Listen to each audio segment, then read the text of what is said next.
isa sa matinding pagsubok na isusubok ni Allah subhanahu wa ta'ala sa atin ang ating katayuan sa buhay, ang kahirapan. Ang kahirapan ay maging dahilan na nawawala ang pananampalataya ng isang tao dahil lang sa kahirapan.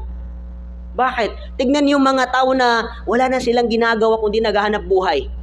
Dahil lang sa kahirapan kumakayod sila sa kanilang buhay para lang sila'y makasurvive, para lang mabuhay nilang kanilang pamilya. Lahat ng paraan ay kanilang ginagawa. Lahat ng trabaho, kaya nilang pasukin para lang sa kanilang pamilya. Dahil yung sa kahirapan, may mga tao pa na kahit illegal, kahit may pinagbabawal, ay kaya nilang pasukin para lang sila ay makaahon sa kahirapan. Ang kahirapan ay nagiging sanhi ng pagkawala ng pananampalataya ng isang tao. Kung ang isang tao ay hindi na ilalagay sa kanyang puso ang kanyang tunay na takot at pananampalataya kay Allah subhanahu wa ta'ala.